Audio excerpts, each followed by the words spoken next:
मैं मिसिस खरे Lalbagh girls inter college के YouTube channel पे आप सभी का स्वागत करती हूँ। आज मैं क्लास 12 के लिए फिजिक्स सीरीज़ का पार्ट 148 लेके आई हूँ। आज मैं बताऊँगी formula for refraction through a lens when medium on both sides of the lens are different. इसके पहले पार्ट में हमने आपको लेंस के लिए प्रकाश के अपवर्तन का सूत्र बताया था, जबकि दोनों साइड लेंस के दोनों ओर एक ही माध्यम है। आज हम अब बताएंगे लेंस के रिफ्रैक्शन का सूत्र, जबकि दोनों ओर अलग अलग माध्यम है। अब देखिए, ये आपका लेंस है, इसका निरपेक्ष अपवर्तनांक क्या है, n2 है। इसके लेफ्ट साइड में जो माध्यम है इसका निरपेक्ष अपवर्तनांक है n1, और इसके राइट साइड में, लेंस के राइट साइड में जो माध्यम है इसका निरपेक्ष अपवर्तनांक है n3। ठीक है, एक पृष्ठ लेंस का ये है जिसका ध्रुव P1 है, दूसरा पृष्ठ लेंस का ये है जिसका ध्रुव P2 है। अब देखिए, पहले पृष्ठ का गोला इधर पूरा होगा, इसका जो है वक्रता केंद्र C1 इधर होगा, और दूसरा पृष्ठ जो ये है इसका गोला इधर पूरा होगा, इसका केंद्र जो है ये वक्रता केंद्र C2 जो है वो इधर है। ठीक है बच्चों, अब देखिए, O एक बिंदु वस्तु है मुख्य अक्ष पर, इससे एक किरण गई जो कि पहले पृष्ठ पर A बिंदु पर पड़ रही है। OA क्या हो गई, आपतित किरण। OA क्या है, आपतित किरण। ठीक है, OA है ये आपतित किरण, और दूसरी किरण आपकी सीधी गई है केंद्र से, ये सीधी चली जाएगी।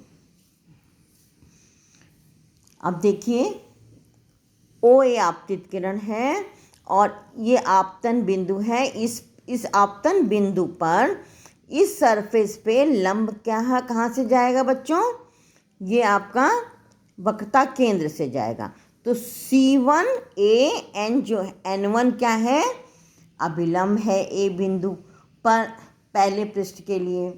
तो अब किरण किधर से जा रही है, विरल से सघन में जा रही, तो अभिलंब की ओर झुक गई। AB क्या है, अपवर्तित किरण। OA क्या है, आपतित किरण। दूसरी आपकी ये किरण गई, सीधी चली गई, तो एक अपवर्तित किरण ये है AB, दूसरी ये है। पीछे बढ़ाएंगे तो I डैश पे आके मिल रही है। पहले पृष्ठ ने O बिंदु का प्रतिबिंब बना दिया I डैश पे। ठीक है, तो अब पहले पृष्ठ के लिए ये आपका प्रकाशिक केंद्र से वस्तु तक की दूरी U हो गई, और प्रकाशिक केंद्र से C क्या है, प्रकाशिक केंद्र है। प्रकाशिक केंद्र से जो पहले पृष्ठ ने प्रतिबिंब बनाया है I डैश, प्रतिबिंब की दूरी क्या है, V डैश। ठीक है, अब पहले पृष्ठ के लिए हमने ये आप सूत्र हमने जो है बताया था, N2/V माइनस N1/U बराबर N2 माइनस N1/R है। स्फेरिकल सरफेस के लिए अपवर्तन का सूत्र था प्रकाश के, ये हमने 142 में बताया है बच्चों। ठीक है, तो N2 यहाँ पे क्या है, V की जगह V डैश है, N1/U, N2 minus N1/R1। R1 क्या है, इस पृष्ठ की वक्रता त्रिज्या है, पहले पृष्ठ की। ठीक है, अब दूसरे पृष्ठ के लिए ये I डैश जो है, पहले पृष्ठ ने जो प्रतिबिंब बनाया था, ये वस्तु का कार्य करेगा, और इसका प्रतिबिंब जो है ये I पर बन रहा है। तो इस दूसरे पृष्ठ के लिए ये तो हो गई वस्तु की दूरी, और यहाँ से ये क्या हो गई, प्रतिबिंब की दूरी। ठीक है, V। तो दूसरे पृष्ठ के लिए अब देखिए, पहले यहाँ N1 था, ये N2 था, अब क्या इधर क्या है, N3 है। N3/V minus N2/V dash. U क्या है, V डैश पे है वस्तु इसके लिए। अब N3 minus N2 R2 minus करके लिखा, माइनस कॉमन ले लिया तो N2 माइनस N3 कर दिया। ठीक है, दोनों इक्वेशन को 1 और 2 को जोड़ दिया है तो ये आ गया N3 upon V minus N1 upon U बराबर N2 minus N1 upon R1 minus N2 minus N3 upon R2। अब अगर दोनों ओर एक ही माध्यम है यानी N3 बराबर N1, ये दोनों बराबर हैं तो हमने N3 की जगह N1 ले लिया, सब में क्या N3 की जगह N1 ले लिया, ये आ गया। ठीक है, N1 upon V minus N1 upon U बराबर N2 minus N1 upon R minus N2 minus N1 upon R2।